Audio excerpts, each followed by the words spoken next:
জনাইছোঁ। মই আজি আপোনালোকৰ আগত কাচকলৰ কোফতা কাৰী বনাবলৈ লৈছোঁ।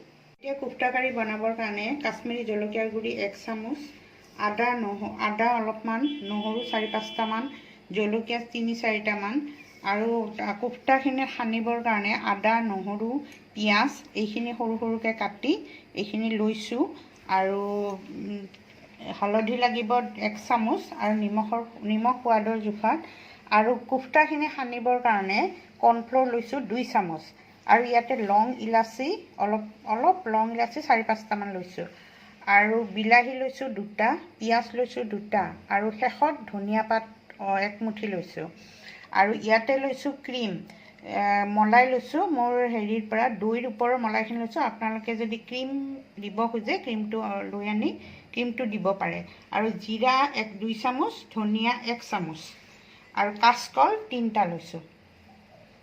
এতিয়া মই কাচকলখিনি এনেকৈ 2 টুকুৰ কৰি কাটি বাকলি নুগুচোৱা কৰি প্ৰেছাৰত সোমাই দিছোঁ। ইয়াত অকণমান নিমখ দি আৰু অলপ পানী দি পেলাই মই সিজাই ল'ম। এতিয়া মই বিলাহীখিনি মাজেৰে কাটি গুটিখিনি উলিয়াই এতিয়া মই মিক্সিত এইখিনি অলপ মিহি কৰি ল'ম। এতিয়া মই পিঁয়াজ, আদা, নহৰু এইখিনি আৰু বেলেগে পেষ্ট কৰি ল'ম। এতিয়া মোৰ বিলাহীখিনি আৰু পিঁয়াজখিনি মোৰ পেষ্ট কৰা হৈ গ'ল আৰু এতিয়া ইলাচি আৰু ডালচেনি এইখিনি অলপমান খুন্দি ল'ম মই আৰু প্ৰেছাৰত 4টা হুইচেল আহিছে। এতিয়া মই প্ৰেছাৰটো নমাই থ'ম। হ'ব এতিয়া কলখিনি সিজিলে এতিয়া কলখিনি মই বাহিৰত উলিয়াই তাৰ বাকলিটো গুচাই এতিয়া ভালদৰে পেষ্ট কৰি ল'ম। অলপমান এনেকৈ খুন্দি দিওঁ।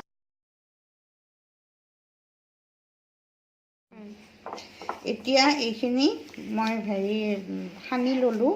সানি লৈ ইয়াতে মই অলপমান নিমখ দিওঁ সোৱাদৰ জোখত নিমখ দিছোঁ।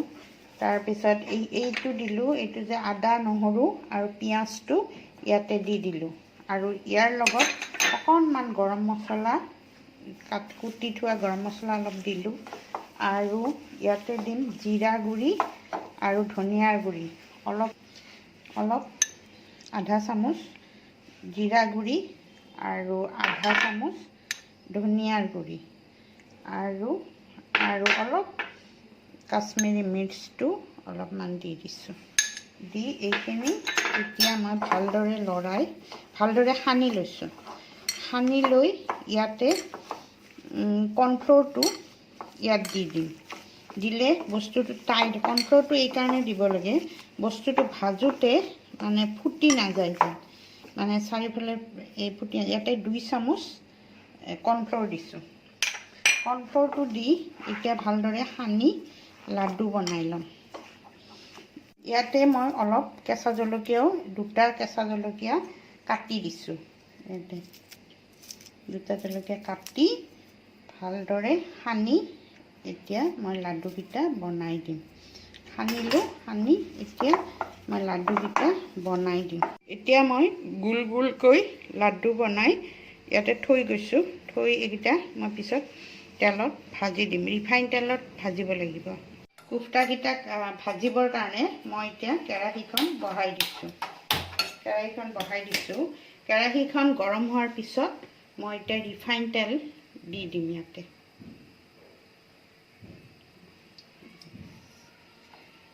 ৰিফাইন তেল আধা কাপমান দিলে হৈ যাব আৰু সেইখিনিৰে গোটেই জোলখনে হৈ যাব। পিছত আৰু তেল দিয়াৰ দৰকাৰ নাই। এতিয়া মোৰ এই লাডুকেইটা বনোৱা হ'ল। এইকেইটা কোফতাকেইটা মই এতিয়া তেলত ফ্ৰাই কৰিম।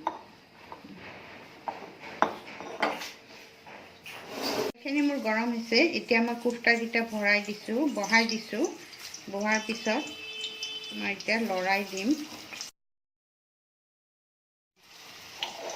এতিয়া মই এইখিনি লৰাই আছোঁ। কোফতাকেইটা লৰাই অলপ ৰঙচুৱা হোৱাৰ পিছত মই এইকেইটা নমাই থ'ম। এতিয়া মোৰ এইখিনি ভাজা হৈ গ'ল। ভাজাখিনি মানে গল্ডেন ব্ৰাউন হৈছে। এতিয়া হৈ যাব আৰু মচমচীয়া হ'লে এইখিনি নমাই থ'ব লাগে। এতিয়া মোৰ মচমচীয়া হৈ গ'ল, তলতো লাগি ধৰা নাই। সেইটো কাৰণে মই এতিয়া এইখিনি নমাই থ'ম। খাপকৈ উঠে ন শব্দটো, এনেকৈ উঠিব লাগে। এতিয়া মই তেজপাত দিম। তেজপাত দিয়াৰ পিছত ইয়াতে মই গৰম মছলাৰ এইখিনি ইলাচি ডালচেনিখিনি দি দিলোঁ।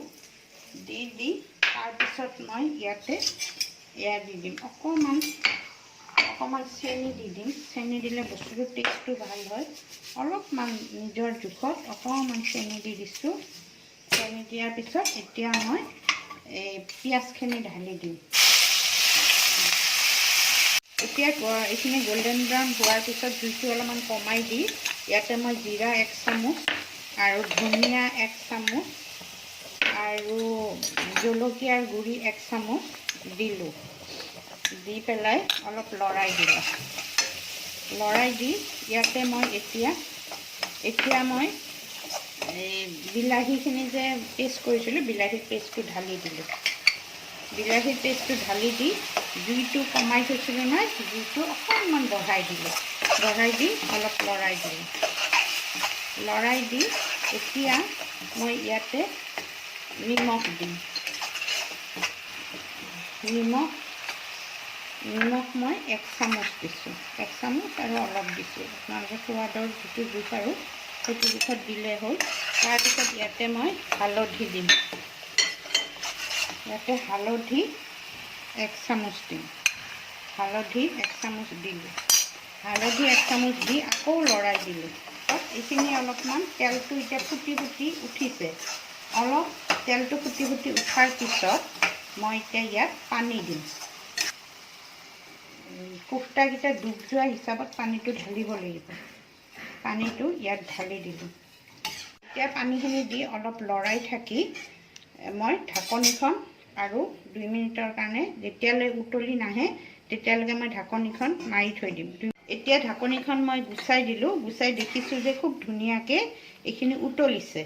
মানে এতিয়া উতলাৰ কাৰণে ইয়াতে মই এতিয়া কোফ্তাকেইটা ইয়াতে দি দিম। এতিয়া মই কোফ্তাকেইটা ইয়াত দি দিলোঁ। কোফ্তাকেইটা দি আৰু অলপ সময় মই ঢাকনি দি থ'ম, যেতিয়া মানে এই বস্তুখিনি টানি লৈ পানীটো টানিলে তেতিয়া কোফ্তাকেইটাত পানীখিনি টানি লৈ যাব। টানি যোৱাৰ পিছত থুপথুপীয়া হ'লে মই নমাই থৈ দিম। এতিয়া মোৰ এইখিনি হৈ গ'ল। এতিয়া মই ইয়াতে ধনিয়াৰ পাতখিনি দি দিছোঁ। এইখিনি মোৰ এতিয়া হৈ গ'ল। এতিয়া হৈ যোৱাৰ পিছত মই লাষ্টত এই ক্ৰীমখিনি মই ইয়াত ওপৰত ধুনীয়াকৈ দি দিম। কোফ্তা কাৰীটো এতিয়া মই ৰেডি হ'ল। আপোনালোকে খাই কেনেকুৱা পালে এইটো জনাব আৰু ছাবস্ক্ৰাইব কৰিব। কোফ্তা কাৰীটো হৈ গ'ল। হৈ যোৱাৰ পিছত মই এতিয়া হিয়াক এটা কোফ্তা এটা খাই চাবলৈ কৈছোঁ, কেনেকুৱা হৈছে। তাই খাই চাই আপোনালোকক ক'ব।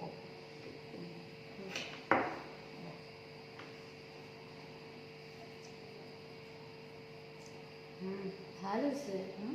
আপোনালোকে যদি এই ৰেচিপিটো চাই ভাল পাইছে তেতিয়াহ'লে ছাবস্ক্ৰাইব কৰিব, ক্লিক কৰিব।